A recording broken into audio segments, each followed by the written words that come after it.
You make my high come down.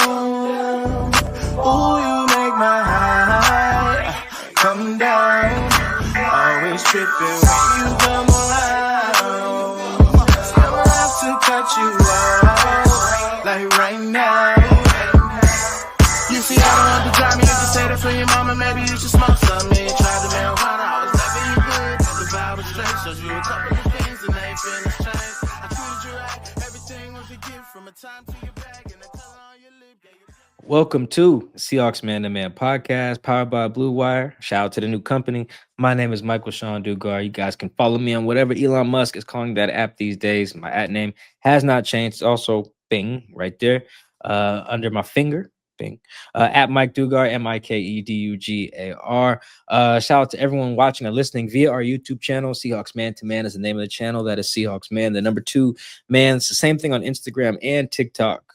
Make sure you like, subscribe, follow, rate, review, reshare, all the good buttons on all those platforms. Please press them for us, even if you're like strictly an audio listener. That still just means a lot to us. So thank you. Chris, go ahead, talk to him. What is going on, everybody? It's your boy Christopher Kidd. You can follow me on Blue Sky and Twitter at CKIDD206, and that's CKID206. All right. Another post-game show. 2 things. 1, the Seahawks won. Beat the Titans 30-24. 2, I did not think that would be a 1-score game. I'm sure Chris agrees with me. It's a very interesting game in a lot of ways that we will dive into. But for the sake of not just totally being negative Nancy's, I will start by saying it is good that the Seahawks can play their not best ball and win games, because you're going to do that sometimes in the NFL. You're going to have games that are a little bit of everything. And so far we've seen that. Now we've seen an ugly win. We've seen a pretty devastating, ugly loss last week. We've seen very pretty, quote unquote, wins.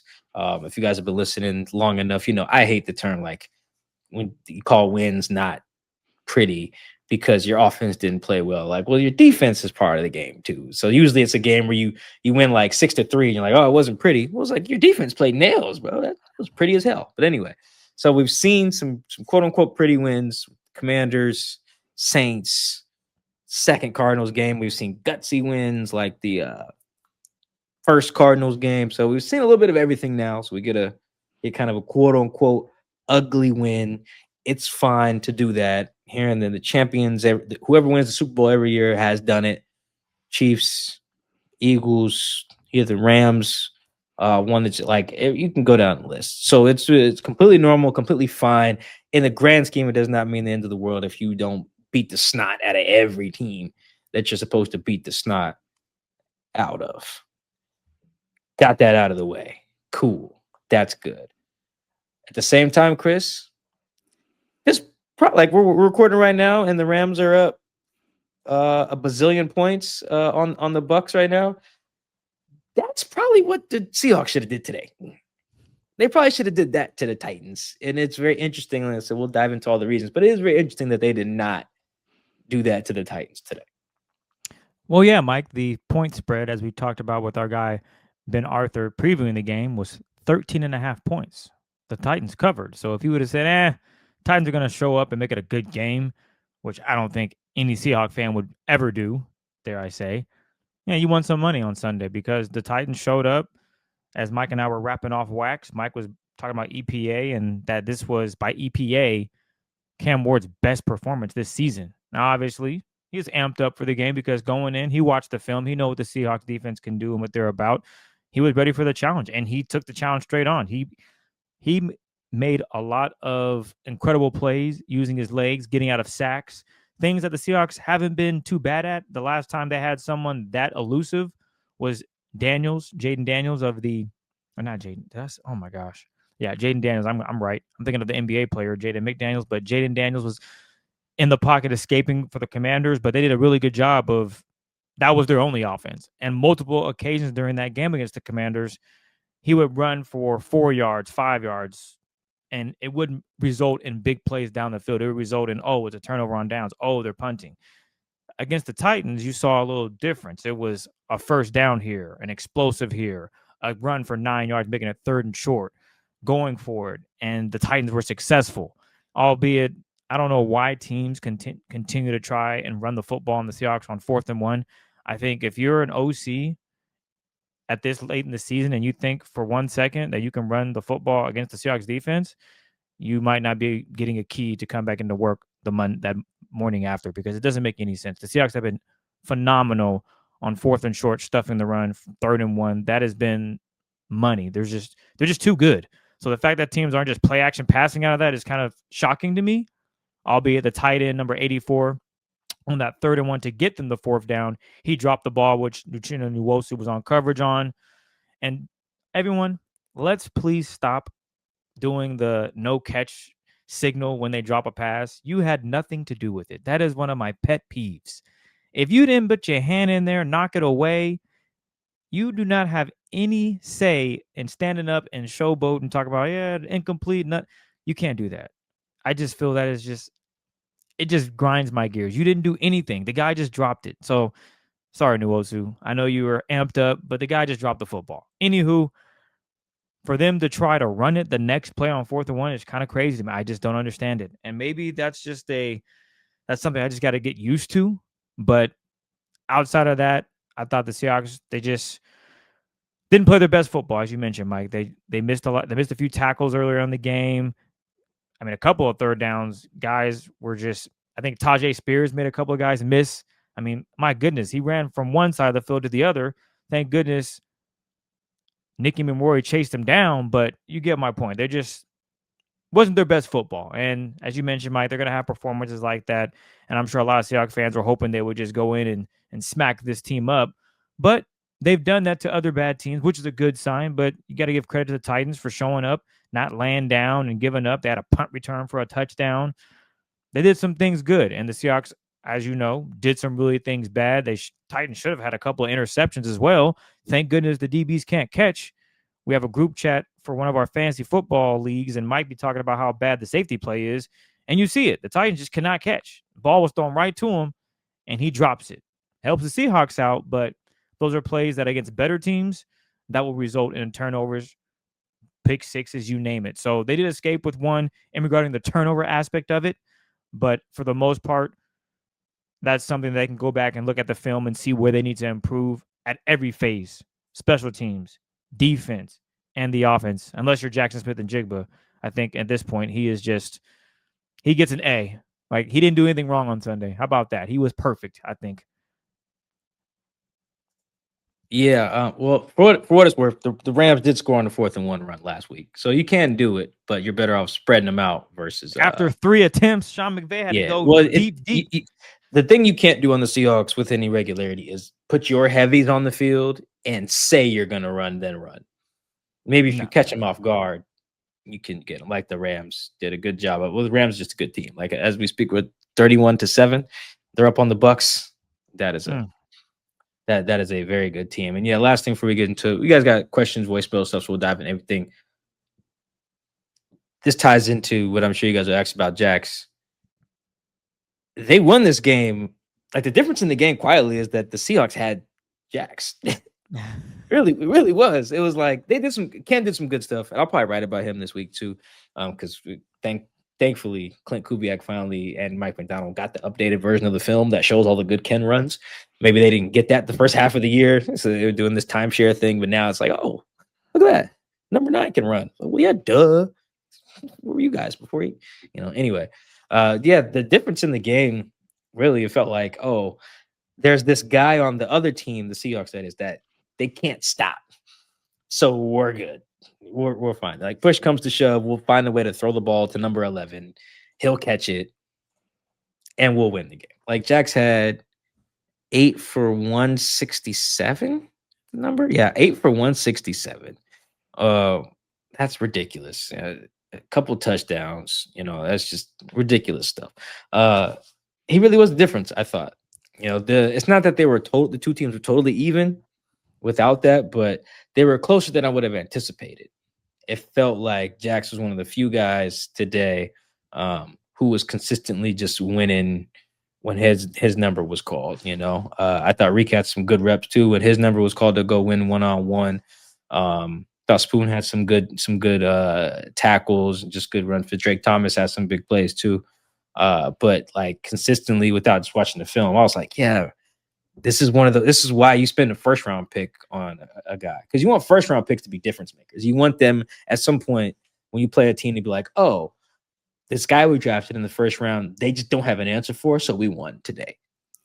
And they've had some games where the teams can't block Byron for what it's worth too. But and then you've had some games they've won because we didn't give up no pressure because we drafted Charles Cross. Like they've had these games, but that's why a first round pick is so precious, and using it correctly it matters. So that it really felt like the difference. It felt like, okay, these teams, obviously the Seahawks are better, but like today, because the team in white had number 11, well, there's it. There's your ball game. They couldn't do nothing with this guy. They were doubling him sometimes. They were pressing him sometimes, playing off sometimes, guarding him with a corner, guarding him with a safety. It just did not. They were bracketed and it did not work. He was doing everything that he wanted. And he tends to do that. So I feel like that was difference today. We'll get into some other differences as well. But I didn't expect that, Chris. I just didn't. I thought there'd be a lot more differences today. I thought Cam would take like 10 sacks. Or whatever. Like the game Geno apparently had. I think he was sacked 11 times today. I read 10 or 11.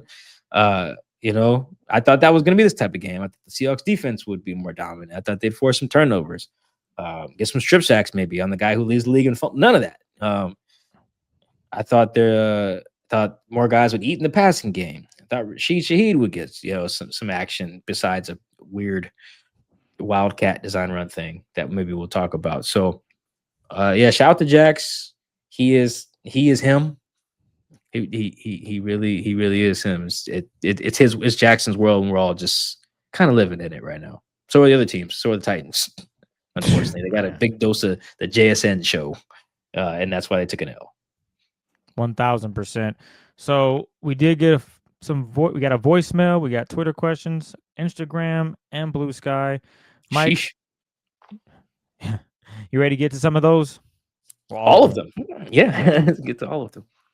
My apologies. Didn't mean to misspeak there. We're going to get to all of them. Yes. So here is our first one via voicemails. We appreciate all the love and support. So yes, please give us a call.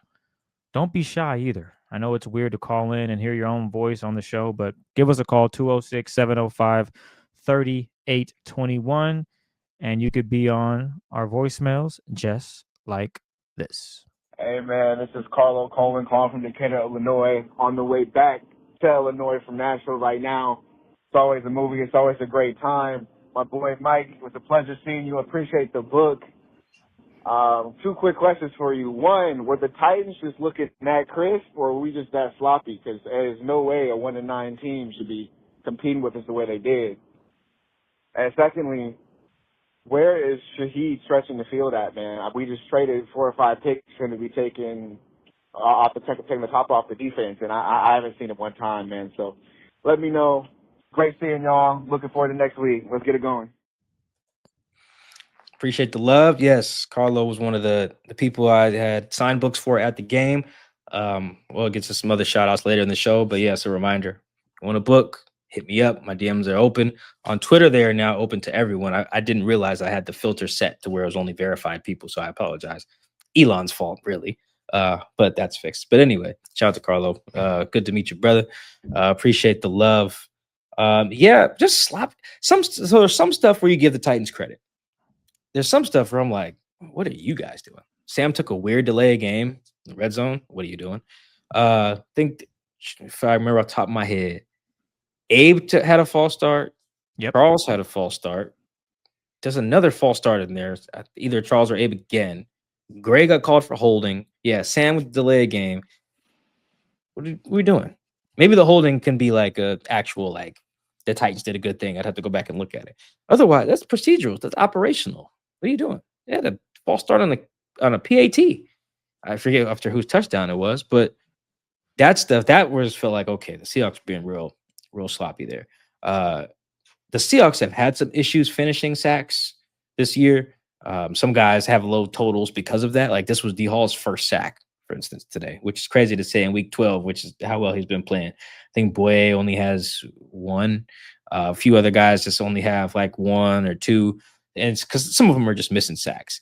But today was like, if me and Chris would go back to chart, it felt like probably the most missed sacks today for sure. Yes. Like it was a lot of like, oh, you didn't get him, huh? Wow. Okay, there he goes. Just kind of felt like the rush lanes got all out of whack. That could be the Titans. That could be the Seahawks being sloppy. That was odd.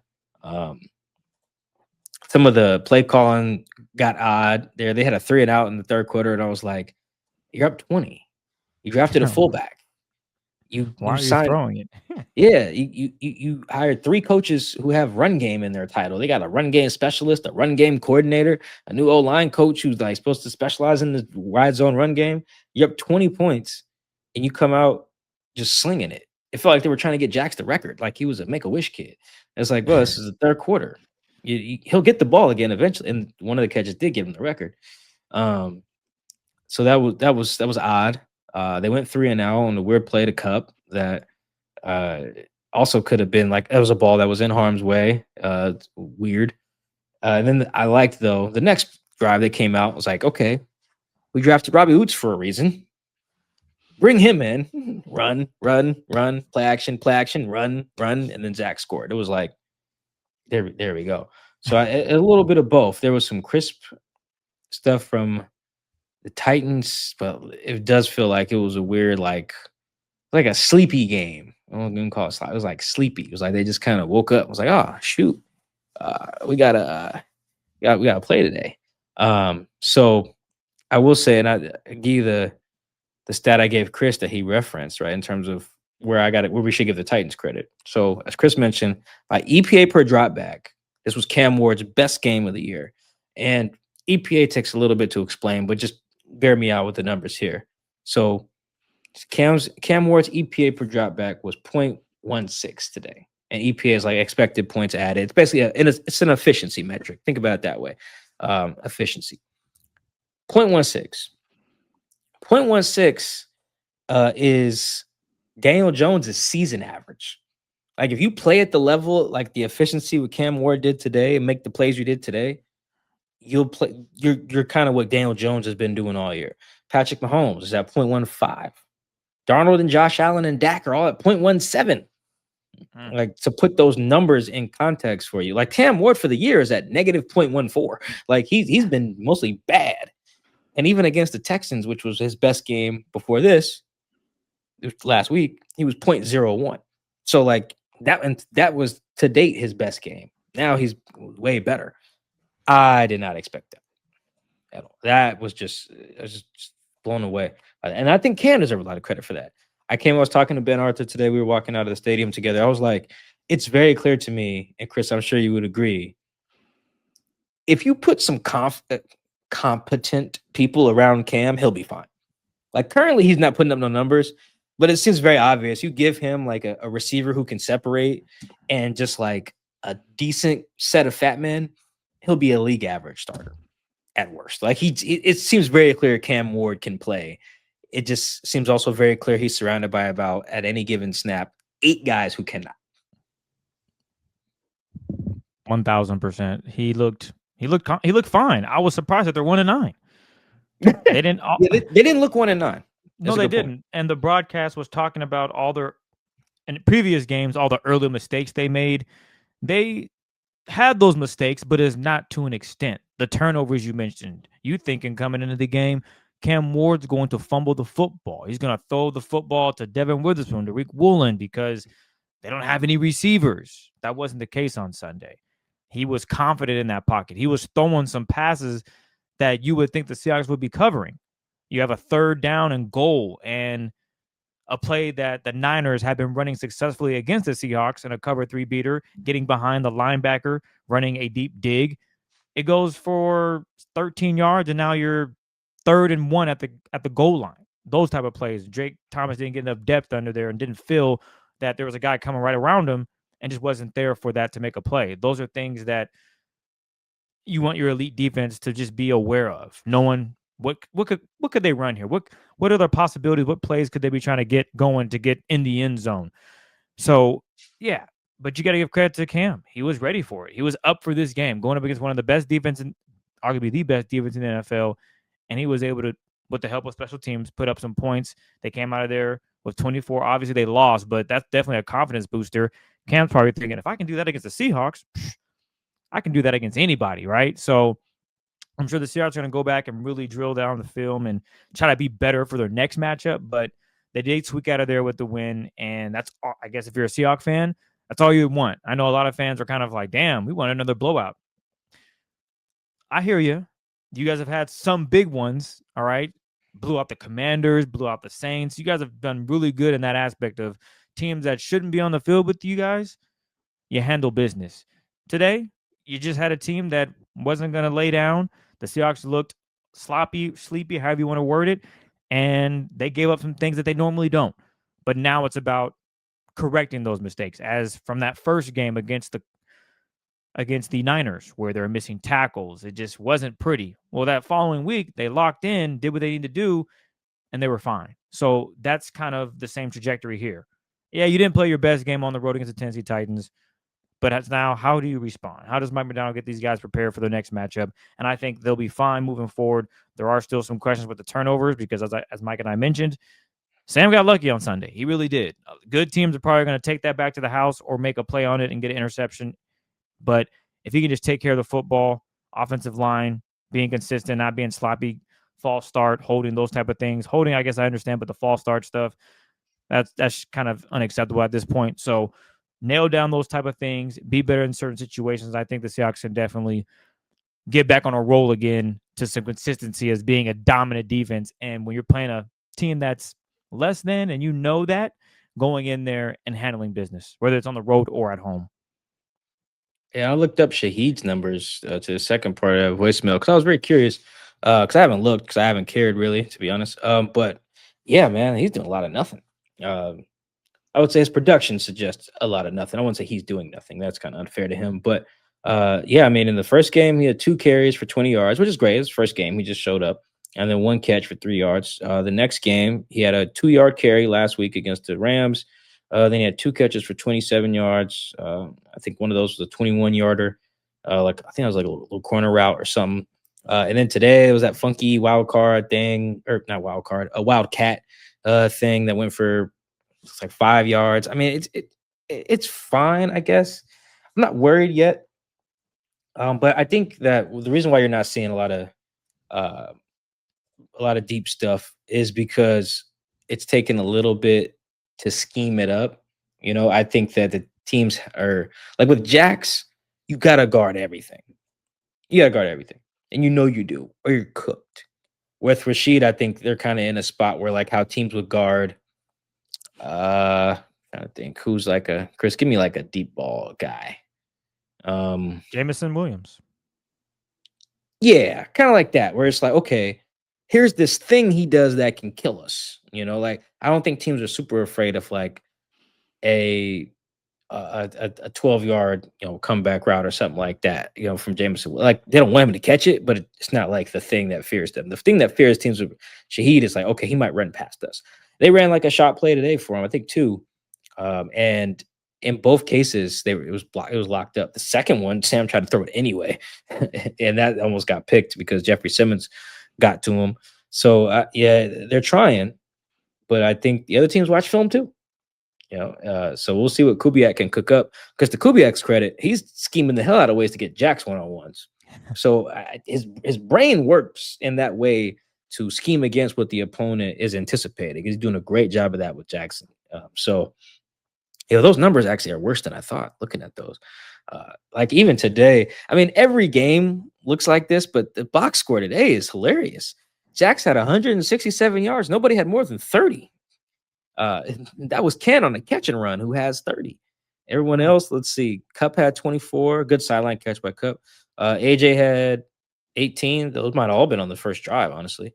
Yeah, and Elijah had 5, and then Shaheed. Now, for what it's worth, Shaheed is like a few inches away from having like a 30-yard touchdown or something last week. So it's not like the whole scheme is broken. They haven't figured out how to use them. They're trying some ways, but the other teams get paid too, and I think they're doing a good job of being prepared for the deep shots when they're coming. I do think it's going to happen. It might happen this week against the Vikings. We'll see. But yeah, it is a little surprising that it's just not, like he's doing him and Cup are just kind of is getting a bunch of cardio out there while Jax eats. I didn't expect it to be this much. I feel like you trade for Shaheed so you don't have to rely on Jax this much. And what do you know? They still are. He might get a punt return touchdown before, or a kick return touchdown before he gets a touchdown receiving the football. Maybe. But let's go to Instagram. This is from Ed Prince. The run game was looking decent on Sunday against the Titans. Is that something the Seahawks emphasize, or the Titans defense just that bad? Also, Mike, I need an audiobook version of the book so I can listen while I'm driving. Any update on that? No update on the audiobook. I'm trying to work with Triumph to the book publisher to get that happen. There's a lot of things that have to happen there. No update. When there is an update, promise you won't have to ask. You'll just see it because I'll be posting it everywhere. But yeah, as for the run game, there's some good numbers today. Let me pull them up. Ken 11 for 71. That's 6.5 a pop. Longest of 19. 4 first downs, which is it's a great number. You carry the ball 11 times, get 4 first downs. It's a great number. High success rate, high EPA. Even Zach, the few carries he had, 6 for 35. I think one of those is like a backwards pass, though. So I can't remember which. Actually, I can probably see right now. So this one that's Zach for left end for 9 yards. That's probably the one where it's like a backward pass and not really a run. So really, you're looking at 5 for like 26 for Charbonnet with like 3 first downs, which is still good. I thought the run game was generally pretty efficient. I thought Zach ran well. I thought Ken ran well. Ken pretty much was the starter most drives. They didn't do that like alternating thing anymore, as Mike McDonald kind of said they wouldn't do. This is what I might hit my editor about writing this week. It's like, I'm glad that Clint Kubiak and Mike McDonald have joined us, in appreciating that one of the most explosive players is number 9. Like what other film you guys need to see? Where you been? Like Mike McDonald had said on Friday, I think it was. He was like, yeah, Ken's earning more opportunities by what he's doing on the field. I'm like, his numbers been good. At least on like when there's blocking, his film been good when there's blocking. Now he don't make every read, right? And everybody don't block good on every play. Like in terms of mistakes, I was just so very confused why this was a timeshare anyway. I knew, not confused. I understand what they're trying to do. They want to have like an even split. They feel like they got 2 number 1 running backs. I understand what their explanation is. I just disagreed with it, I should say. I was just like, one of these guys is so very clearly super more explosive. And I'm like, give him the ball more. So they're always going to emphasize the run, but I thought today was like some of the best. It just felt right to have Ken as the lead. And then if he needs a breather, or if it is third down, you need pass protection, bring Zach in. Not all right, Ken, you're up. All right, Zach, you're up. All right, Ken, you're up. Hey, where's George? All right, George, let me slide you in. Like, no, I don't like that. I really think, and I think the numbers are going to bear out the more they treat Ken like RB1.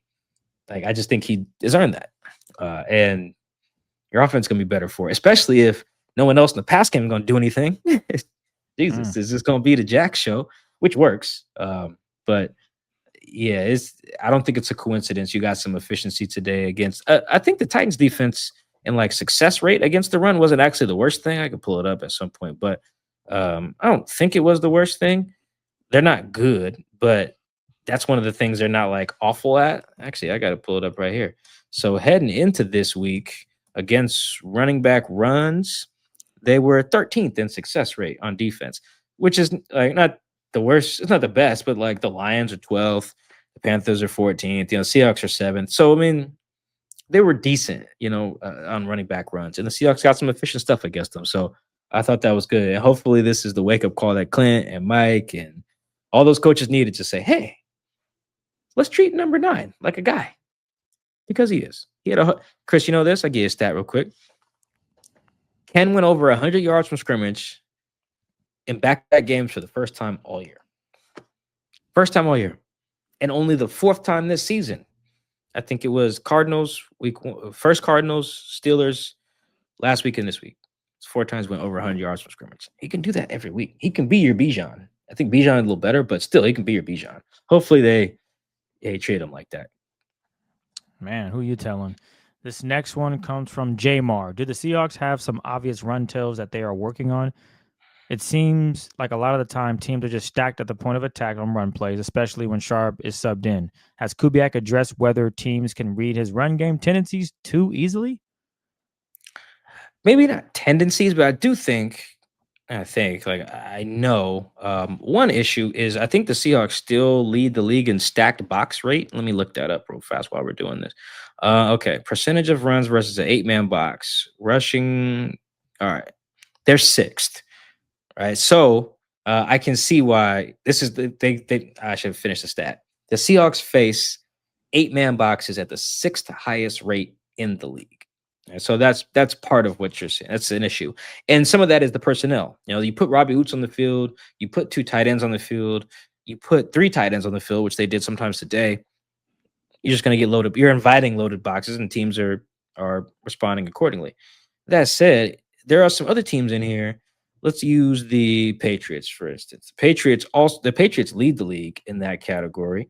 But the Patriots, oh no, they're a bad example. They're a bad rushing team. Oh, let's use the Bills. The Bills are an example of what the Seahawks can try to aspire to be. The Bills face 8-man boxes on running back carries at the second highest rate in the league. Yet the Bills are 5th in EPA per rush. The Bills are 3rd in rushing success rate. This is all on running back carries. So you can face loaded boxes at a high rate and still be efficient. A lot of the teams that are here, I'm looking at the top 5. They are actually not efficient. You got the Ravens, the Browns, the Patriots. Jesus, what teams are stacking the box against the Browns? Jesus, Commanders. So I wouldn't have thought that against about the Browns. That's just mean stacking the box against them. I see it against the Ravens because they got Derrick Henry. But so yeah, you can be efficient with that. They just got to find a way. I think really, Chris, the biggest issue is with the run game, and the film bears this out. They just don't have guys who consistently move guys off the rock. It really feels like that. Like whether it's and when I say guys, I don't just mean the O-line.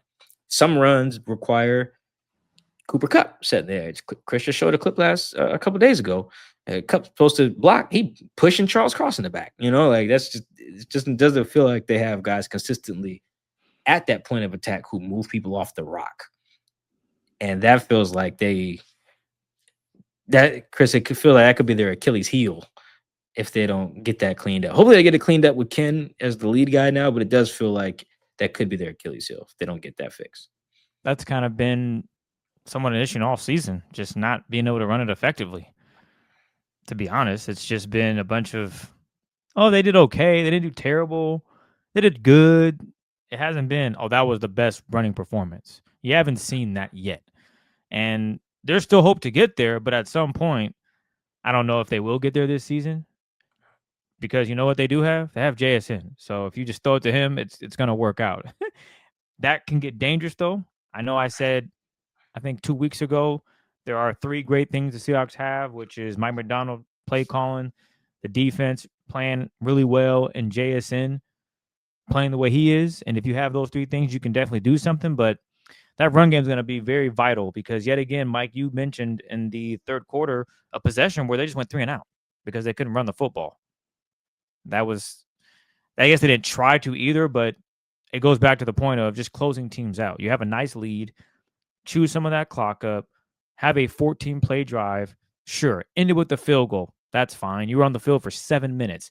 That's fine. You have the lead too, by the way. It's not as if you're trailing by 6 or anything. You have a comfortable lead. You just want to burn some of that clock, keep your defense off the field, and tire out the Titans. That's what you wanted to do there. And instead, you're throwing the football, and next thing you know, you're punting. So that type of game Punt plan. that got returned for a touchdown, by the way, after that sequence. Interesting how that works. I know Mike McDonald says the ball has energy. Well, when you do a bunch of negative plays, look at that. The ball had some energy for the other team, which resulted in a special teams touchdown. But you guys understand where I'm going with it. It's simple. To close out the Rams, you might need a drive where you have to run the ball effectively. And if it comes down to that, I'm not confident they can run the football. Can they find JSN? Yes. I think that would be, they can try to do that. But what if teams are just like, screw it. We are going to make sure JSN doesn't catch the ball. We will put 3 defenders on him. Now you got to rely on a Rashid Shaheed who he's running the routes. He's just not getting the football and getting open. Cooper Kupp, same type of deal. He's running the routes. He's just not really getting open. As Mike mentioned, 3 catches, 30 yards. You know who that was? That was K9. That was the second leading receiver for the Seahawks on Sunday against the Tennessee Titans. They didn't go up against an elite defense.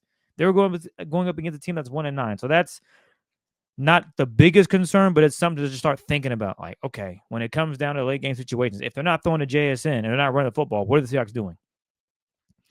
That silence lets you know that there might be a problem. So we'll definitely be paying attention to see how that goes through the remainder of the season. This next one is from that's a tough one. I'm going to go with Column. Will JSN break the all-time single season receiving record? Wow, man. Shout out to Jackson Smith and Jigba. This guy is good. He's so good. I feel like we should start saying his full name instead of JSN. Like this guy, Jackson, and I think everyone on TV should say it too, man. When everybody sent us that Stephen A clip when he went on that rant that we loved, by the way, I loved that rant. He couldn't even get the full thing out. I still haven't heard Stephen A say his full name. It's all, and they got in Jigba. It's like, well, he's got a full name there, Stephen. You making us say your middle initial. You can say his full name.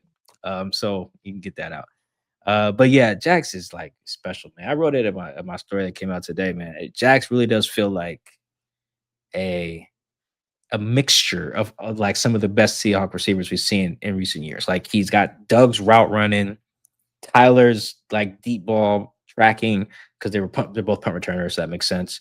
He runs away from people just like DK did, just does it in a different way. He just does it. It's weird. All the replays where Jax has like a deep ball, I'm like, man, he looked like he running slow as hell. Like, how is the DB getting burnt? But then it's like, nah, Jax is fast. He's like deceptively fast. It's very strange. But he's got DK's like run away from you abilities, which is why he keeps getting these 60-yard touchdowns. Like you have to be fast to make those happen. He can track the ball as good as anyone I've seen. And then, you look at these routes. I mean, did y'all see? I didn't realize there was a replay of it until I rewatched the game before we recorded. Jax's second touchdown is some of the most disgusting route running I've ever seen in my life. The inside, then the outside, and the receiver is doing the Tootsie Roll. The DB is doing a Tootsie Roll. Number 35. Dog, that was bad. That was incredible route running by Jax. He really is Doug Tyler DK mix. You forgot the head. He was looking one way. He's selling, this corner route, and the DB's like, oh shoot. And then he just moves his head back to the middle of the field and stays parallel. Sam delivers. Oh. Yeah, man. JSN is him. Yeah, he is him. He's the best receiver in the league right now for sure. I mean, Chase is killing it. Quietly, like this year, George Pickens looks like a wide receiver 1 right now. He is a baller. Like Jax, I think the guys who track the ball the best, Jax is right up there with the elite. I think Devontae Smith tracks the ball really well. George Pickens tracks the ball incredibly well. George Pickens might have some of the best hand-eye like coordination in the league. It's really unreal. Who else tracks? Terry McLaurin tracks the ball really well. Contested catch guys, and then I'd probably say Drake London tracks the ball really well. Two of those, but then like separate, like Jax can do that, but then he separates like a Jamar Chase. He will run away from you like a CD will do. He'll run away from you, like the other guys who run like DK, will do. It's just, and then he can win in a phone booth. It really is. It's really crazy. He is so numerically. I know this question was about him breaking the record. I think Jax is on pace for. See, I wrote about this today. He's on pace for 100, or he's on pace for over 2,000 yards, guys. Think about that for a second. Yeah, Jax is averaging 119.3 yards per game. So Calvin Johnson's record is 1,964 yards in 2012 in 6 games. Calvin that year, or 16 games, excuse me. Calvin that year averaged 122.8 yards per game. So on a per game basis, Jax is below that, to be fair to Calvin, because he only has 16 games to do it. Jax, as great as he is, he's going to need that 17th game to break this at the rate he is, depending on, unless he goes for like 200 at some point. But just like right now, he's on like a steady dose of 100 this, 100 that. That's still pretty nuts to do in a scheme where, like we just talked about with the Shaheed and like Chris talked about with Cup 2. The ball's going one spot, and everybody knows that. And there's nothing they can really do. The Rams did a good job last week, I thought, on Jack. I felt that in real time. Then I watched the film. I was like, yeah, it did a good job. Yeah, 100 yards. Like 105 or something like that. Yeah, good job. The best job anyone did was it the Cardinals in the first game? He had like 79 yards, I think. All in the second half. And that's it. And like, guys, if you average 79 yards, if that's the worst you do, like if you average 79 yards, I'm pretty sure you're a 1,000-yard receiver. Or if not more, you're probably like 1,100-yard receiver. I have to check the math on that. Point is, his worst game is a type of game that if you did every week, you'd be a Pro Bowler, probably. You know? So I actually do think I've been wavering a little bit on this. I think he's gonna get it. I think he's gonna get it. I think that what's that? If you average 79, you're over 1,300. Is that right? Thank you. Yeah, that's Jackson's worst game. I'm pretty sure is 79 yards against the Cardinals in the first one. So this guy, I think he's gonna do it, Chris. I think he's gonna do it. I think it's gonna be close because I do think that teams have pride, and at some point they are gonna be like when we get to let me look at the rest of their schedule. So I think he'll move the ball in the Vikings. And I think that even if he doesn't get one of these games where he goes nuts like this, he has like a whole hum game. I think he'll just make it up by going nuts later. So I think when you get to that Panthers game and that Niners game, those last 2 weeks that you might just see, they might be very comfortable with, you know what, he gets nothing today. Like if Shaheed gives us 200, God bless. But we not letting Jax get that. I could see that. I could see defensive coordinators being like, he not getting it on us. I think some teams are going to be like that with Myles Garrett and the sack record too, by the way. It's not a Browns podcast, but I don't know if you guys know this. Miles is on pace to just destroy Michael Strahan's record. He has 18 sacks in 11 games. He's on pace for like 26 sacks. The record's 22 and a half, I believe. Unreal. Jax, same thing. I think teams are going to be quadruple blocking Miles and say, hey, man, Mason Graham, if you want a sack, go ahead. But Miles not going to get this. Promise you. I think teams are going to do that to Jax too. But I think he's going to get it. I think it's going to be very close. Like Mike Evans last year. Remember when he needed like the last catch of the last game to get over his 1,000, which he's not going to get again. I think it'll be like that. Like the fourth quarter of the last game. Jax will get it. I think he'll get like 1980. That would be my guess. But yeah, Chris, I think he'll do it. He's too good. I think he's too good. That'd be impressive. I kind of want to see the challenge of a team trying to stop him from doing it now. I kind of want to see that chess match of, hey, bud, there's 4 guys over here. Oh, someone else is open. Cool. Like, will teams dedicate that? Or do you want to go out there and win the game and say, you can have the record. We beat y'all. I guess that matters too. Because you can get the record on us. Did you win though? That's great. And I think against the last game of the season against the Niners, yeah, go ahead and get the record, bro. It's 21-6. Or, in that scenario that they're losing or something. Like, for instance, against the Rams, they didn't really care if he was catching the football because they were down. They were 2 minute, right before the 2-minute warning. They're just trying to move the ball. Yeah, they know it's going to them, but they're fine with you guys throwing the football, not getting out of bounds. And I think they gave up a lot of passes in that scenario just because they were down and they're going to go to their best player. And they were playing off coverage a little bit, playing a little loose, just trying to keep the offensive players in front of them. So I guess we'll see how it comes out. I really think he has a chance to do something special, but he's been great all year. So even if he doesn't get it, I would imagine that for the NFL top 100 next season, JSN is going to be top 10. You can. Yeah. He's going to be the number 1 receiver. He'll be top 10. He just jumped on the scene. It'll be like he ranked. Did he even rank anywhere last year, Mike? Do you know? I don't remember if he was a rank. They did it funky this year, so I didn't pay as much attention. But yeah, it was only on YouTube. We can go back and look. Yeah, it was weird, so I didn't peep as much. I'll go back and look though. I'm willing to bet though he wasn't even ranked, so he's about to go from unranked to top 10. That's crazy. Good for him though. Good for him. This next one is from Dusty Falmouth. Dusty Falm. Yeah, it's a tough one. Any chance of Witherspoon getting moved to safety in the offseason? Yeah, I'd say no, but Mike, what do you think? No, that's why you draft even Worry. Though it is interesting. I was thinking about this coming into the game. I was like, man, teams are avoiding Spoon really well. Because he hasn't had that game yet where it's like, oh, there we go. That's why they drafted Spoon in the first round. He's this year, to be very clear. He's had multiple of those in the past, but just this year, I just feel like he's playing super good still. But by the way, but it just hasn't jumped off. I don't think Spoon has been in our one big thing or standout plays all year.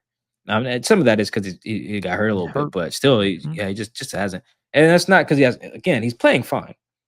He tackled really well today, as he always does. I think the weird thing about Spoon, he's a DB, but I think the best thing he does is tackle. Like, I think it's weird. You don't usually say that about DBs, about corners in particular, but I do feel like that is like probably his big superpower. Guys just want to just throw his body around in there. But no, I hope Ty Okada's okay. His oblique injury, but they should get Julian Love back this week, which is a big benefit. If Ty is going to be hurt, so they were down some safeties there for D'Anthony Bell play the whole second half today. So you get Julian and Kobe back. That'll be great for the safeties. You got Nicky Memori who's getting trained to do that type of stuff. But no, I don't think so. And then Chris, I don't think we mentioned. Did we mention what record Jax broke today? We did not. We did not. Sorry, you guys probably know. That's probably everywhere. But yeah, DK in 2020 got 1,303 receiving yards. Jax has already passed that in week 12. That's crazy. That is absurd. Jax is on pace to break the franchise single season record for receptions, which he set last year or tied last year, which is 100 that him and Tyler had. Already broke DK's record in week 12. He's probably not going to catch Doug's touchdown record, which is at 14, I believe, which is good for Doug. But yeah, he's just crazy. I wanted to get that in there. But yeah, I thought, beyond Spoon moving to safety, this gives me a chance that we're talking about Spoon. Something interesting today. I asked Spoon, how did defense play? He was like, we all right, but we did not play to our standard. I said, why do you think you played your standard? He's like, we just gave a lot of stuff up, gave up too much points. The game ended up being close, I thought that was really important to say, man, because I was thinking it, but I was like, let me see what he say. And also, like, it wasn't just Spoon. There's a lot of guys in there feeling like that. I'll give you an example. Today, I went into the locker room. I was going to go talk to a guy who I usually talk to. Even if I don't quote him, I just usually talk to him, and he was like, no, I don't want to talk. Like, nicely, just like, I don't want to talk. I was like, you all right? Like, sometimes guys are like hurt, something happened, something back home, they get some bad news. It's like, you okay? It's like, oh, yeah, nah, man. He's just like, man, like, the game shouldn't have been close. And we didn't play that well. Specifically on defense. It's a defensive player. And he was like, yeah, man, I'll get you next time, man. We got to get back to the drawing board. I was like, all right, cool. Is what it is. It just kind of felt like, as happy as they were defensively, it was like, we should not have let these guys move the ball as much as they did. The Titans converted like 5 fourth downs. Like, they were 6 of 17 on third down, but converted like 5 of 7 fourth downs. Cam Ward, I think this might have been Cam's first multi-touchdown game of the year. The Titans only score like 14 points a game, 13 points a game or something like that. Scored 17 on offense today, which is not a lot, but we've talked about on this show. The thing that makes me really excited about Mike McDonald is that whatever your baseline is as an offense, he typically makes you play below it. We just saw it last week with the Rams. The Rams have a standard, they don't score just 19 or 21 points a game. Like, they put up, they're on the TV in the background of me beating the Bucks ass, because that's what they do. The Rams are real, and they looked pedestrian for much of the game against Mike McDonald, as a lot of offensive had. This team, weirdly enough, the 1-9 team that they played is the one team that played above their baseline on offense. That was very, very, very strange to see. I mean, any given Sunday, and it's just a 1-game sample of that, but still, it jumped out to me. So it was very interesting that guys like Spoon and then a couple other guys talked to we're just like, or in this case, one guy I really didn't talk to, just like, yeah, man, we're happy we won, but we got some work to do. They went in there thinking they should have dominated, which they feel every week. To be very clear, it wasn't just because it was the Titans, but this was probably one of the few games where like, yeah, I don't know, man, we didn't play outside of the Bucks game. We're like, that was not it. That was not it. Spoon is a leader, so I thought it was very notable that was actually the first question in the press conference. He was like, "Yeah, nah, that wasn't it. We need to be a lot better." And I thought that was notable, so I want to point that out there. Javier Horta. Reek is balling out right now and making plays. Any chance they change their mind on keeping him this offseason? Chris, you see that? People coming around on Reek. Coming around slowly but surely. Compare the last few weeks of questions we got about Reek to week 1. Oh, week 1 was bad. Oh, week 1 was real. Now, he earned that. You give up the game-ending touchdown, people are going to not want you to play no more. But see how things have changed. Sample size, people. Sample size. Reek's always been able to cover. Nothing had changed. And it feels like every week, because we're getting a play where the replay is a great example of why they measure your arms at the combine. See that slot fade to number 17 today in the first quarter? Like, why he didn't catch that? Because Reek's arms are long as hell. You don't find guys with long as hell arms like that, like he has. And yeah, he's covering. He's covering well. Had a really bad missed tackle today. Well, he had that last one was egregious. Go tackle the running back. That was bad. Again, I was disappointed because prior to that, he had been tackling really well. He had a good tackle in that game, actually. Yeah, exactly. Yeah, and then he just didn't get a finger on Tajay Spears on 4th down, on like 4th and 5 too. Like, even if he just makes Tajay break pause, other guys will come out and help out and finish the tackle. It was like, nope, just full on miss. I was like, this is bad. But yeah, Reek's playing super well. He's playing super well. He's strapping up, man. And he can cover whoever. He can cover whoever. Devontae, Puka. You're gonna see it next week against Justin Jefferson. You're gonna see it next week against. Is Jordan Addison healthy? I believe so. I haven't watched the Vikings much. I mean, he gave me a 0 today. I don't know. You tell me. Yeah, no, I didn't watch. It reminds me, I got to get Alec Lewis to come do the show on Tuesday. But yeah, Reek is playing some great ball, and he's showing why his confidence in himself never wavered.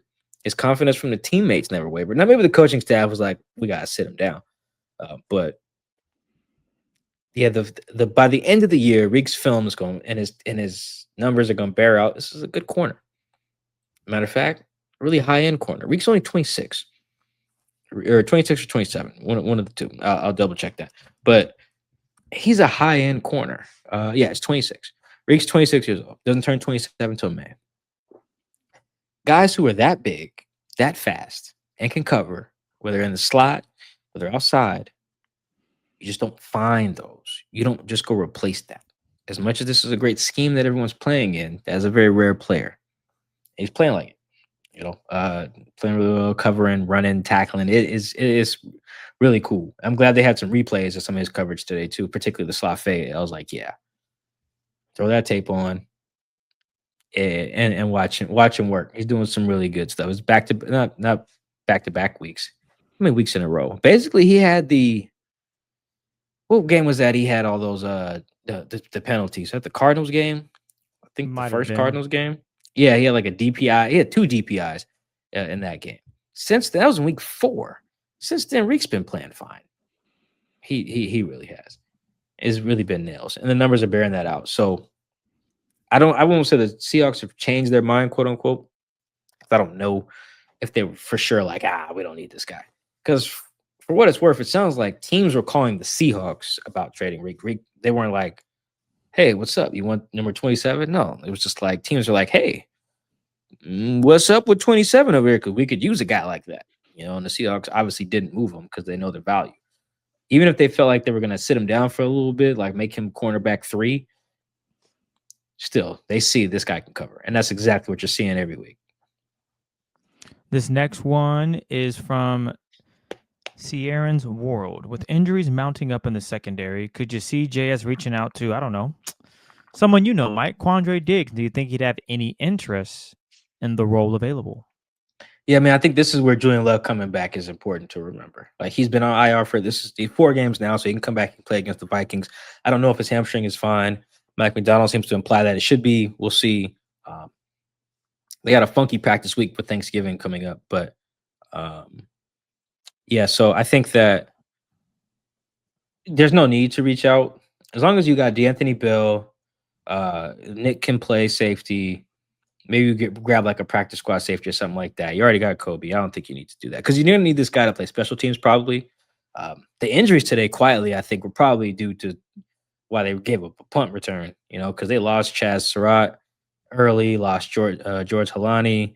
I was like, oh, wait a minute now. It's some special teamers you're losing there. On top of the guys they're already missing, didn't have like a Tyrese Knight out there who plays special teams. Patrick O'Connell, I don't know how much special teams he was playing because he was basically starting at Mike linebacker. So they got thin kind of fast there. So anyway, special teams matters. So when you bring in vets that don't play special teams, that factors into your math. But I don't think they need him right now. You got J Love coming back. You should be okay. Now, if you get real dire, like if Ty got to go on IR and then something happened to J Love or somebody, then it's like, okay, it gets ugly there. But for now, no, I think they're okay, especially since D'Anthony's a vet too. Like he's not a young buck who you like. I think Mike McDonald put it great today post game, at least according to the transcripts. He was like, when D'Anthony came in, we still ran our stuff, and what he means by that is we ain't have to just scrap half the game plan because he can't do X, Y, and Z, or he doesn't know X, Y, and Z. He was like, no. We called the same plays because Bill knows our stuff. Because of that, he's a good backup for when J Love returns, which should be this week against the Vikings. This next one comes from Chris Leeper. What do you see as the biggest reason for the Seahawks failing to ice games? Yeah, it's. I think it's 2 things, and Chris can attest. They get too confident in the fact that we can move the ball by throwing it. So let's get out there and do that. It's like, well, yeah, you can, but that doesn't accomplish your goal. And we talked about this, I think, after the second Cardinals game where they had that long drive. It was over 7 minutes, and they ran the ball, bled all that clock, and kicked that field goal. I was like, that's great ball. Well, that's excellent ball right there. Because sometimes you just need that time off. Your defense needs to catch your breath. Like for instance, today those guys look exhausted running around chasing Cam. They did. The guys just nobody. Those guys are all so much faster than Cam Ward. So agile. It wasn't like he was making Brandon Peely miss in space. You know what I'm saying? Like it was guys who were just as athletic as him. It was Chenna and D Hall chasing him and DeMarcus Lawrence chasing him. So I think it really, first off, it's the mentality. I don't think they have the right mentality consistently. Not to say every time you get a lead, you got to run 13 personnel, 3 tight ends, 3 yards in a cloud of dust. No, but I do think you got to be able to read the game. And today, that's why it stood out. It was a perfect example. When I was charting the game, I was like, wait a minute, they're up 20. Why do they just run 3 straight passes and go 3 and out? I was like, why would you do that? It just like the rhythm of the game felt bad. That really felt like, to Chris's point earlier, that really felt like a time to say, I can look up what time of the game that was. But it just, when Jax got the record, it was that drive. It felt like they should have came out and said, all right, this is when we're about to hold the ball for like 8 minutes. Dude, the Titans held the ball for like 9 minutes to start the game. Start the game, yeah. Yeah, 9-minute drive to start the game. Seahawks countered with a 3-minute drive. And then even when they scored on the Jax touchdown, that was a 3-play drive.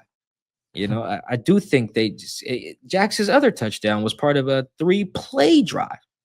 Not to say explosives are bad. Explosives are great. But ball control is important in football as well. And I think this is the team. We're not always necessarily talking about how they did in this particular game. A lot of times we're projecting. Because you guys have bigger goals for your team, as you should. You're watching these games, and you're looking at predictive power. You're not just looking at, okay, what do we do enough to beat that team that day? Sometimes that is what the players are looking at and the coaches. But here, a guy like Spoon, or even Mike McDonald, he began his post-game speech today. You see that, Chris? How he began his thing? He said, well, first off, Mike sucks at speeches. But at least in those moments, he needs to prepare. He needs to write something down. He's up there just like, well, men, hey. It's like, what? He does. That's what he does. He don't even say nothing. They had a all access. They had an all access. They do behind the scenes things. Everybody's mic'd up. Did you watch the one where T Knight and D Law had the touchdown plays?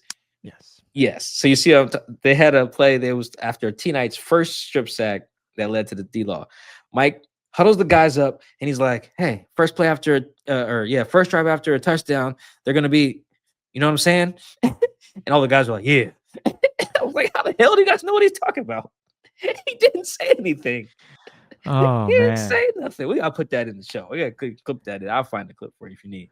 But yeah, he was just like, "All right, first drive after a touchdown, they're gonna be, you know." I paused it. I was They're like, gonna be what? Yeah. I think I get what he was trying to say. Like they're gonna be fired up, or I don't know. They're gonna be antsy. I don't know. I don't know because he didn't say anything. So Mike just says what comes to mind. And today, the first thing he said, his post-game speech was, "It wasn't pretty, but we'll take it." And that mindset is because they do look at what's predictive. They look at their process. When you look at this process, the second reason why they can't run the ball, besides their attitude, or ice teams, because of their after their attitude being the first reason, because Chris, you know this, the run game just gets out of whack. Guys don't know who to block. Guys missing blocks, do these toss plays. Today was like the worst sequence possible. They had a Zach run for no gain. Chris's favorite play, a little bubble screen to Ken that went backwards. No, I didn't text Chris about it. I'm only bringing it up now. And then it was like 3rd and 14, and then Sam just threw it nowhere in the vicinity of Cup. Cooper Cup, yeah. I was like, "What is this?" I almost texted you. I was like, "You see that screen?" Oh yeah, that was. I wasn't a fan of it. I mean, I read it. Finally, I'm like, it just wasn't smart in my opinion to call that there. I just didn't think they needed to do that.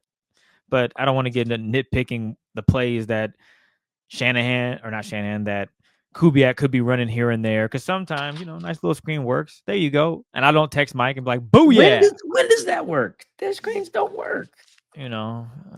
If we say 3 yards, that works. But we'll leave it alone. They lost 4. Yeah. Hey, I'm with you on Backwards. that one. That was a bad one. So this next one comes from Chris Hamilton. What is the Seahawks' biggest weakness as a team at this point in the season? And how can they overcome it?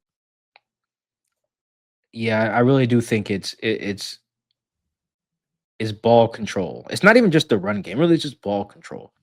Because here's the thing about Jax. At this point, he's not even like a possession receiver. He is like an explosive guy, So if your best thing you do is feed him, well, like he's not getting. I can tell you right now. I was gonna say he's not getting 8 yards a pop. Yeah, Jax is averaging 16 yards a catch. So if like, which is absurd, by the way. That is a ridiculous number. Jax is a special guy. Wow, he's gone over 100 yards almost every week. Oh my goodness. Yeah, this is crazy. Yeah, he's a big play receiver at this point. So the best thing in that stat. Oh yeah, exactly. Yes, thank you. So if the best thing you do is feed him, you're gonna get big plays, and big plays are great, like we just said. But you got to be able to control it somehow and balance it out, particularly when you have the lead, or even if you just need like a long drive that needs to end with a score. Like you're like, all right, we have the ball with 5 minutes left. We're up 2. Instead of just scoring super fast, how about we have a 5-minute drive right here? So when the other team does get the ball back, we're up 9, but we're up 9 with like 3 minutes left. Not we're up 9 after, because we threw a 70-yard bomb to Jax, and that it is the run game, and that is have people who get guys off the ball. You guys keep wondering why they play Anthony Bradford. When he does block the right person and get his hands on his guy, that dude does not move. He really don't. Like, this is not going to be the Anthony Bradford Defenders show, because we'll get the comment section will infuriate me if we do that. But because you guys will have valid points. The reason I bring up AB is like why he keeps playing, because that's what Chris can attest. We get asked pretty much every week. Why is 75 on my team? Get 75 off the team. Well, because he can one block. He can. He just got to get his hands on the guy. when he gets his hands on the guy, he can block. And they don't really have that consistently right now. Me and Chris could do a highlight thing of literally every guy on the team missing blocks every game. Like just bad stuff too. Just not blocking the right guy, falling down. Blocking no one at the second level. Like their run tape is not good from any position group. The receivers give good effort, and I'd say like AJ Barner's a monster. That's probably the best thing that I can say about the run blocking. It's like AJ Barner's a beast. The receivers give good effort, and their O linemen are like feisty, but it's very inconsistent. And that is, I don't know what Chris' answer would be, but that feels like their biggest weakness by a mile. Oh yeah, you're 1,000% right. Ball control, just using the time against the other team, making it so that they got to do something out of the ordinary to get the ball back. And the Seahawks have been in a lot of positions where they just decided to say, yeah, we can just throw the football. And yeah, that's cool and all, but against a good team, against the Rams, against the Niners, you're going to have to burn some clock. And if you can't control the ball at the end of the game, that could be a loss for you, simply because all you're trying to do is throw the football, and teams can drop 8 into coverage and send 3. And unless Sam's going to just scramble every play on those third down pivotal plays, the offense is just not going to move. So it just becomes something that they're going to have to really rely on, I think, later in the season, and especially to win games and to go to the Super Bowl. You got to be able to do that. You got to be able to close out a team with running the football. Yeah, it's cool to be able to throw it every now and then, like, maybe it's 3rd and 7. You got to have a first down. Okay, that's obvious. We know that. But we're talking about 6 minutes to go in the game. You're up 7. You're up 10. Can you just burn the clock out? Get a first down and kneel. That is what you guys have not seen this season. How about that? You haven't seen a game where they just ran the football, got to the 50. Okay, we're going to take knees now. They've burned all their timeouts. They got the first down on the run. It was 3rd and 2 when they were able to successfully run it and burn the clock. The game is over. You haven't seen that yet. You haven't seen the coaches with 1 minute left shaking hands at the center of the field for the Seahawks. How about that? Yeah, we got to see that. That's the obvious. It's that one. What's the how's the line go? Throw to score, run to win. I forget who said that to me. It might have been Pete. We were talking one day. That's what they're missing. You got to be able to throw to score, run to win. Great. Score 30. Cool. Bleed that clock so we can go home. Yeah, exactly. Throw to score, run to win. Let's put that on some shirts. We should do that. Seahawks man-to-man shirts that say that. Throw to score, run to win. Should do that. Yes. This next one, could you compare and contrast? Actually, we'll hold that. That'll be the last one. Why does it seem, and this is from Miller Muse, why does it seem like this is the same fraudulent team from last year? Seems like the Seahawks are one Packers game away from seeing this team's true colors. Am I right to be hesitant to believe this team can win a playoff game? No. There's a lot of double negatives here. Am I right to be hesitant? The Seahawks can win a playoff game. I think they can win multiple playoff games. The Seahawks are a good team. Let me look at their point. You guys know we're a point differential podcast here. They're plus 107. They're not the same team from last season. I think their biggest wins last year were the Falcons. They beat them pretty bad. And that was more of a second half ass whooping. The Miami game, I know they beat on the back. Skylar White just whooped his ass for 40. Skylar Thompson, I think. Excuse me. Yes, Skylar Thompson whooped him down. And I think that it might have been that those are the only 2 quote unquote blowout wins. This season, you got a lot of them. So that right there, going to Mike's point about the point differential, that just shows you they're on a different level defensively as a team as well. So, but continue, Mike. No, yeah, they still don't have that signature win. They weren't going to get it today, so that doesn't really matter. But again, I can see what you guys are asking, a lot of predictive stuff, and that matters. We all knew that they were going to beat the Titans. It just mattered by how much, who went off. The answer was 6 and Jacks. But yeah, I'm looking at their schedule last year. Yeah, I mean, the teams that mattered, they gave them a real fight. The Niners were decent at the time they beat the Niners, so I don't want to totally dismiss that. But yeah, that Cardinals team was whatever. Jets team was bad. They beat the Cardinals again. Beat a bad Bears team, beat Jimmy G, but lost to Josh Allen, Stafford. Yeah, Jordan Love, Sam as a member of the Vikings. Yeah, not good. Jared Goff. Daniel Jones last year. So Mm. yeah, they need that. And even looking at this year, uh, let's see who's their best win. What's their best win right now? The Seahawks' best win Texans? this year? Ooh, that's a good question. Probably Texans. Probably Texans. Texans or Jags, depending on how you feel. You wouldn't say that Commanders win just because they beat a down team and they just whooped their ass? Nah. I Fair would enough. say that the Tex. That's it. They hung 27 points on the best scoring defense in the league. But yeah, turned it over 4 times in that game, I believe. So is what it is there. Yeah, probably Texans, Jags, maybe neither of those teams I think are very good, by the way. But here's why I think they can win a playoff game. Let's look at we'll pull up the standings right here. So the Rams, oh my God, it's still bad, 34-7.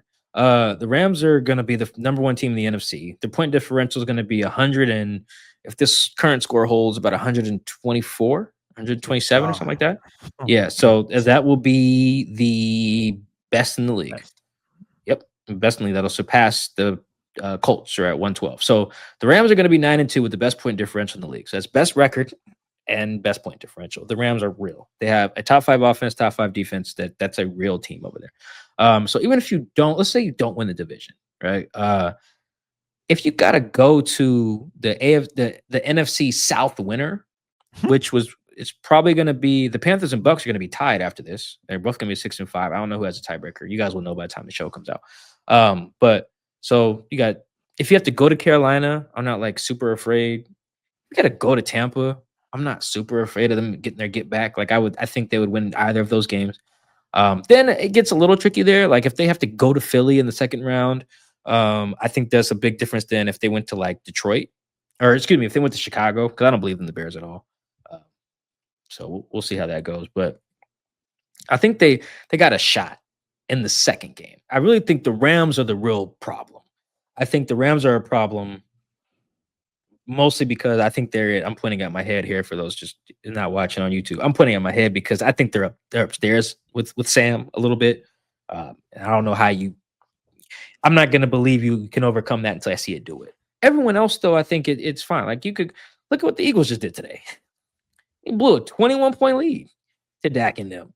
That was bad loss too. So the Packers are kind of whatever, I think they got a shot. I think they can win multiple playoff games. I do. I think that the thing that's probably scaring people in the like the person who asked this question is that the boogeyman is in your division, and you really want to win your division. It just doesn't look super likely that's just going to happen because that Rams team is serious. I was thinking about this when watching the first quarter of this game, Chris. These guys really got rid of Cooper Kupp and got Devontae Adams. And are 9-2. What? Think about it, because Cooper Kupp is the guy. Because a lot of people are like, "Oh, we don't need DK." We got Jax, and it'll be fine with like Cooper Kupp.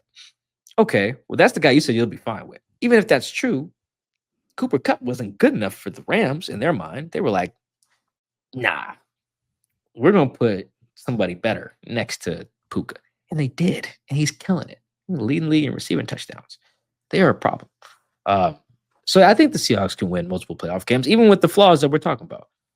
But I think the real boogeyman is in the division, and that's going to be a problem. The Rams are a problem. I don't know what you really do about that.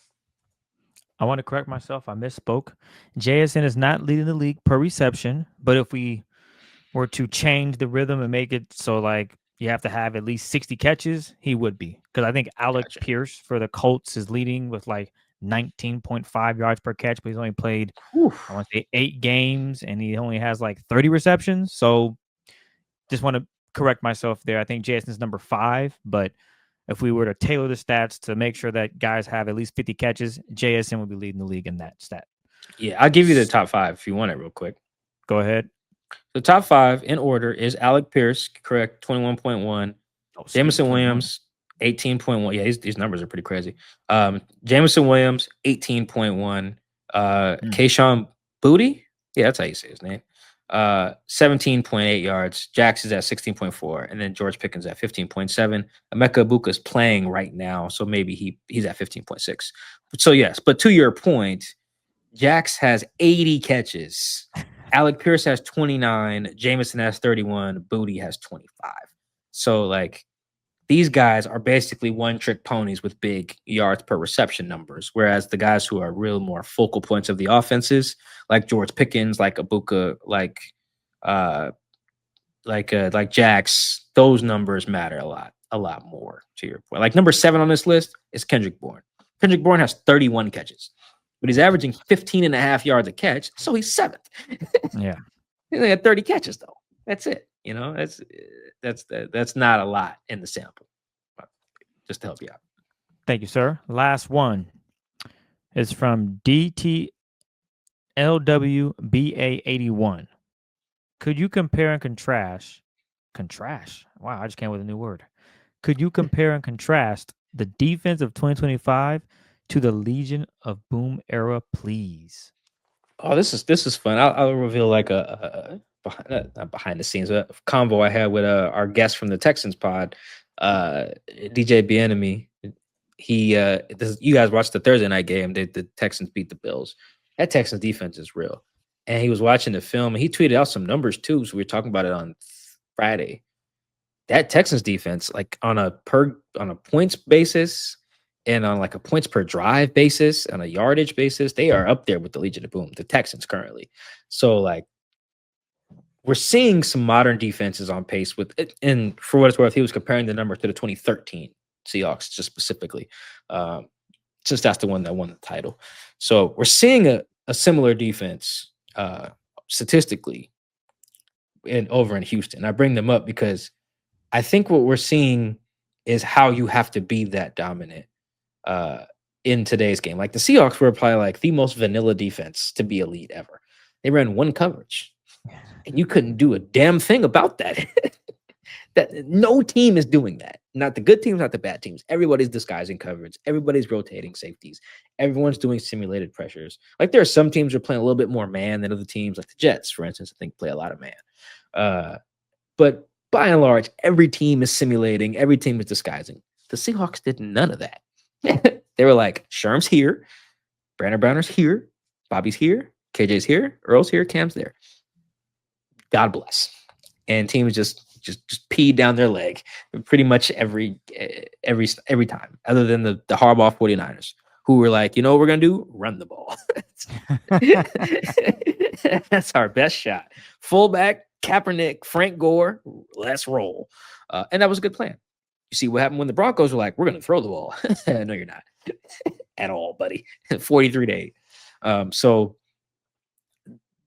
to bring it to 2025, I think that you can be as statistically dominant as any of those Legion of Boom teams, but I think schematically is what made that. We'll never see that again. That's why I bring up those details about the schematics. Seahawks were running one thing. That was maybe some cover one, and then it was really just cover three. That was it. Mike McDonald and even D'Amico Ryans and the Broncos defense currently too, although I don't study them as much, but just keep it to Mike McDonald. These guys are running cover 0, cover 1, cover 2, cover 4, cover 6, a little bit of cover 8. They call it something different. But like, and then they got all these variations, like they got all these variations of cover 1 that are just like crazy. The way they can bracket number 1 receivers is kind of crazy. You kind of see it, how they defended Puka. Like, for instance, I think Kobe was covering Puka on the forced fumble last week from depth, like 20 yards off the ball is like, no, I got him. I'm just driving on it late. Like, that's crazy. I think at least. So that's the biggest difference to me, because they're going to see some teams that have the numbers, although I don't know how many teams are going to only give up 14 points a game or whatever, like the Legion of Boom was doing. That's pretty crazy. But just schematically, we'll never see that again. We just never will. Like, no defense can ever compare, at least in my mind, to the Legion of Boom. For that reason, just because schematically they were simple. That's it. One coverage, you can't stop. You know how arrogant that is? It's like running one play in basketball and you're the best offense in the league. We just post up our best player. No, Go look at the best offenses in basketball. They're all running a bunch of different stuff every time down. Like maybe in the crunch time, they're all doing a variation of the same thing, pick and rolls, dribble handoffs. But the whole game, they're running a bunch of stuff. Chris, no, Mike McDonald runs like 10 coverages. Yeah. Like, you can't tell what this guy is running. It's like, what is that? What is this? I have to ask guys in the locker room off the record sometimes, like, hey, what was that? They'll give me an answer. I'll be like, okay, explain this coverage to me because I've never heard of it. Like it is really crazy how they do their stuff. So I think beyond the numbers, that's the biggest difference, really, is just Mike McDonald, D'Amico, Vance Joseph, I think is the Broncos DC, even Chris Shula, the Rams DC currently. They're doing this all differently. They all have elite defenses, but it's different. It's disguised this, disguised that. Not as reliant as, like, it's more pass rush by a group. Maybe outside of Houston because they got Will Anderson and Daniil Hunter. Not fair. But like the Broncos pass rush comes at you in waves. It's different. It's very different. They're all really elite defenses, but that Legion of Boom, promise you guys, we'll never see anything like that again. One team just running one coverage. Yeah, can you imagine, Chris, what that look like? Somebody tries that today. Just run one thing all game. Yeah, you're just gonna get beat in so many different ways. You just don't have that, unfortunately. There's just for some reason it didn't work back then because you know what? I know it didn't work because those guys were the best of the best at those positions. So yeah, what are you gonna do nowadays? You get a fast guy, you could spice some things up in a cover 3. Attack the seams. You got one safety, and you got linebacker. Linebackers can't carry that all the way down the field. Like it's just that's just something you can't do. But the game has changed so much. You can't just run cover 3 against Tyreek Hill and Jalen Waddle the entire game. You're gonna get beat deep. I would just say, hey, Tyreek, Jalen, run the seam. Safety, you're gonna beat somebody's getting cooked here. I don't know which side is gonna be on the field, but the safety, he can't play the center field with 2 seams. And you could just have the outside guys do, 15-yard comebacks, a deep dig. Someone's gonna get beat because the speed is just too much. But nowadays, that's just the evolution of the game. Back then, you only had maybe one dude that could take the top off the defense. You know what? Sherm, you got it. And that's what it was. And that was it. They didn't really travel anything. They believe Brandon Browner just play off coverage or jam a guy to the ground. Yeah. You're fast. That was it. Okay, I got 2 hands for you. Where are you going? And that throws off the timing. So I think nowadays with the advancement of the game and players like Jameson Williams just being burners and all this other stuff, yeah, you run one coverage, you're going to lose 55-7. It's just you're going to get barbecued every week. Yeah, it's just not, and it's not going to work. Not to mention all the motion, all that happens now. The way that the way that number 1 receivers move these days. Before, Sherm could just line up against. Okay, we're playing the Cowboys. Des Bryant's going to line up outside the numbers. Sherm, go cover him. We're playing the Cardinals. They got Larry Fitzgerald. He going to line up outside the numbers. Sherm, go cover him. Like it was that. Oh, we're playing the Cardinals or the Falcons. They got Julio Jones outside the numbers. Sherm, go. Like that was it. Now it's like, okay, they got CeeDee Lamb, but he's in the backfield on this play. He's in motion on this play. He's in the slot on this play. He's doing this on this play. And then Jamar and Justin, Amon-Ra, like, and Terry and AJ, and whatever, tough. Like all these guys. Yeah, you just can't. And Jax, like you can't play cover 3 all game and play the Seahawks. Man. You also have 300 yards on you. You know how many, what Mike McDaniel would do if he just saw cover 3 an entire game? He would just screen in the flat to Tyreek Hill. You block one dude, that could be a touchdown. It's harder to do nowadays. It really is. So give credit to Mike McDonald and the other DCs for adjusting with that and having multiple coverages and disguising it, confusing quarterbacks, because it's a game of chess at the end of the day. It is football. It's simple. You see a defense, they're too high. You snap the football and the safety rotates down. Are they in man? Are they in cover 3? Your brain is processing all this information, and mind you got 4 fat men rushing you and with some edge guys or whatever, and they're trying to take your head off. So all that happening in 2 to 3 seconds, it's a lot to take in. Versus they're in cover 3 the entire game. Got it. Hey guys, let's go for the seams. Attack some stuff in the flat. We'll be just fine. Yeah, and teams couldn't run posts. You knew who was running cover 3, and you still couldn't run a post because we got Earl. Yeah, I wouldn't want to go over the middle either. I get it. And he's fast and Yeah. he can catch. They had, as I mentioned, the best probably at every position during that era. Every position. Linebackers through that secondary. Bobby Wagner, he's best at his position. KJ Wright might not have been the best, but my God, he just played so well with that team. So there will never be nothing like that. You will never see a team come out and just, you know what? We're playing man the whole game. What's up? Yeah. The Patriots tried a little bit of that in 2018. I want to How'd that say. work? Well, that team won the bowl, but they had to change some things up a little later. They really went into it in 2019 when Gilly won Defensive Player of the Year. Yep. They played a bunch of man, but then they got to the playoffs and was like, huh, that doesn't work. I think they lost to the Titans in the wild card round. I'm pretty sure that year. And Brady was like, I'm out to Florida. I go. I'm gonna win a bowl down there. So I mean, yeah, it's just tough. Anyway, that's a long-winded way of saying, yeah, there'll never be another LOB. Never be. Teams are gonna have to be great in a different way, which Mike McDonald's defense is, except for today. Facts. That's true.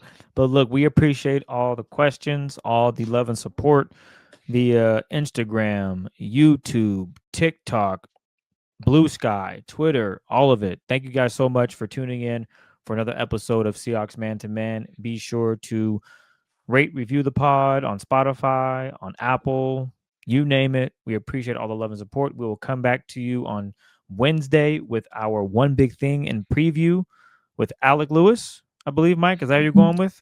Yeah, let me text Alec right now. Yes, that'll be the plan. We gotta talk about Sam. It's the Sam revenge game. It is Sam revenge game. Interesting enough, he beat the Seahawks in Seattle, and now they're going on the road, right? Or is it's a home game? I don't remember. Over here. Oh. I'm still in Nashville, but yeah. I know what you meant. It's a home game, so Sam will be back in Seattle, taking on his former team, but as a Seahawk. That's cool. How fun would that be? So we'll have a conversation there and get into all how that defense is looking, and do they have a quarterback? Or as Mike would say, is he good? Because JJ McCarthy does not look good. That right film now. seems bad. Yeah, I haven't watched it, but yeah, we'll see. Other than that, we'll see you guys later. Have a good one.